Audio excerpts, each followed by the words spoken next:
And welcome to my channel. For those of you new, my name is Dave and I work in financial services. And these videos are a mixture and journey towards financial freedom. They will cover financial well-being and financial products so you, like me, can reach your goals sometime in the future. Now let's get into this latest video. Now, just when you thought 2023 was going to get back to some kind of normality and recent events such as the pandemic, inflation, shall we say, we're now hit by yet again another banking crisis, which long-term investors will remember from way back in 2008, which then resulted in the immediate bailout of banks by the UK government, and then years of a lack of growth, lack of investment, and poor market sentiment towards that sector as a whole, whereby other people, shall we say, invested in other sectors which would obviously seem to be more appealing and more attractive. Now, I'm not going to go into great length about what happened the past few days with regard to the Silicon Valley collapse, the Silvergate collapse, and the so-called Credit Suisse UK bank being bailed out over the weekend by UBS.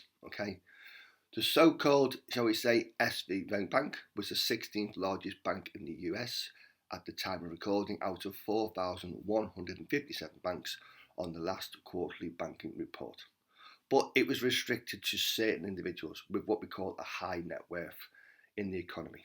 So individuals who had assets invested over £250,000 through some kind of startups, some kind of tech companies, but a selective companies. Whereas most banks will cater for, shall we say, retail investors who have a lot less money and are protected up to a value of £85,000. Now, what's happened though is the market hates uncertainty. That's why we've seen a great sell-off in the past few days. The markets in both the UK and the US have dropped off dramatically, and if you hold any of the banking shares, you would have seen a sea of red across your portfolios.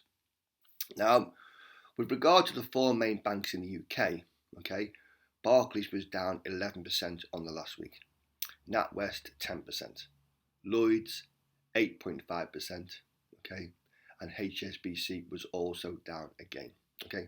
But the great unknown is what sort of exposure do these banks have within the technology sector? Will it be a short-term liquidity issue, or will it be the start of more collapsing income for other banks within the sector? Will the smaller banks fail? Will it be taken over by the larger banks? Now, one thing that did happen, is in the past few weeks we've seen great results. We've seen improved balance sheets. We've seen good record profit announcers, good capital ratios, good dividends increased, being paid out to shareholders. But the markets did not react well to results because of, shall we say, so-called bad debt positions. And obviously what will happen is a result of interest rate being increased over the next few months. Will their profit margins increase? Will they face costs due to inflation, due to added pressures? Will it have an effect on their, shall we say, future profits in fortune? And also the affordability of, shall we say, clients and the public to withstand or meet their debt obligations. Now, we've seen steps over the weekend, shall we say. A great start was HSBC buying up the UK banking arm for £1 from SVB. Now, it's believed that around 3,000 investors have had their assets protected by this takeover. It would have had little effect on the share price in the short term because of the, shall we say, the bigger picture, what was going to happen to Credit Suisse. What do we do as an investor moving forwards? Well, the first thing not to do is panic and sell any of your holdings in a short-term loss if you need the money. Now, you may have money invested in these companies directly or through ETFs or funds. You may look like a sea of red, shall we say, specifically within the banking sector because of what's happened. But a loss is only a loss on paper. It is not actually real until you sell that share or you crystallize the loss. Now, this will obviously result in double costs or a double whammy. It will obviously involve fees to sell the shares and buy new shares. Will you sell a loss? Will you crystallize a loss? How long will it take to recover your funds? So the best thing to do is sit tight and switch away from the market noise. Unfortunately, though, news sells, which is, shall we say, bad news sells. It creates fear, it creates panic. Now, the big banks have all had to put things in place since the banking crisis in 2008, such as improved liquidity, improved the governance, so hopefully a repeat won't happen again from that specific scenario. Now remember, if you like the videos, smash the like button and let's look at some specific examples. Now, if we look at the following chart, it shows the return of the individual banking shares with regard to the big players within the United Kingdom. Now, I hold shares in the following banks, okay, but actions were put in place, as we said, after the financial crash in 2008 to hopefully give greater resilience to future shocks. But remember, these are my own personal opinions. So firstly, let's look at Barclays Bank for the past 12 months. What's happened to the share price?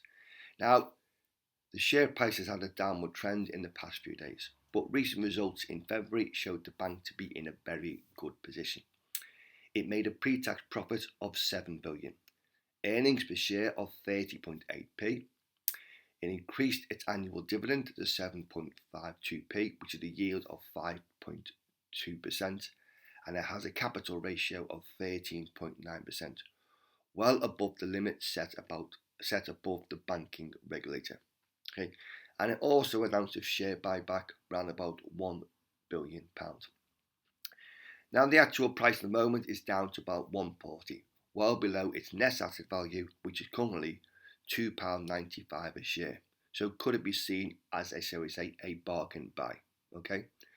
Now, on a side issue, it will pay a dividend on the 31st of March. Now, as a result of the share price being depressed, my dividend will be reinvested.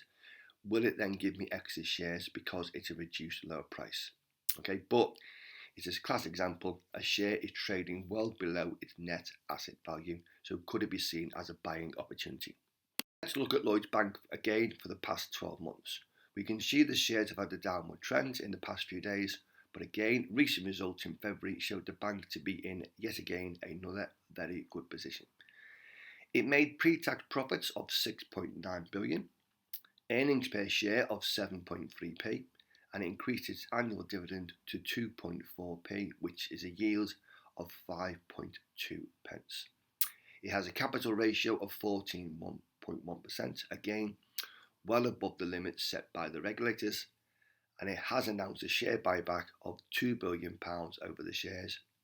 Now, the share price somewhat struggled over the past few days, down to 46p, but well below the net asset value of 59p. So again, could it be seen as a long-term bargain buy? Let's look at our third share, NatWest Bank, for the past 12 months. Has a very good run over the past year, but again has struggled over the past few days. Again, some very good results during February. Pre-tax profit of 5.26 billion, earnings per share of 33.8p.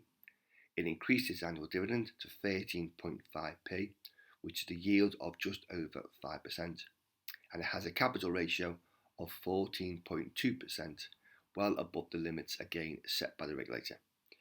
It has announced to carry on with a share buyback, this time around about £800 million, and the share price is currently £2.58, so just slightly below its net asset value of 264. So could it be seen as a long-term bargain? Okay, not a greater discount to other shares, but it's slightly different. It is still predominantly owned by the UK government. They own around about 40%, but this total has been reduced over the past few months, and it will continue to do so in the coming months if certain conditions or targets are met.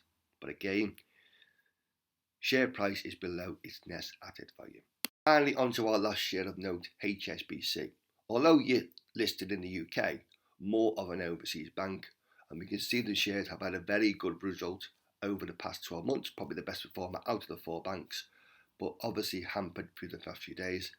Did have a very good increase in the share price in February because results were out.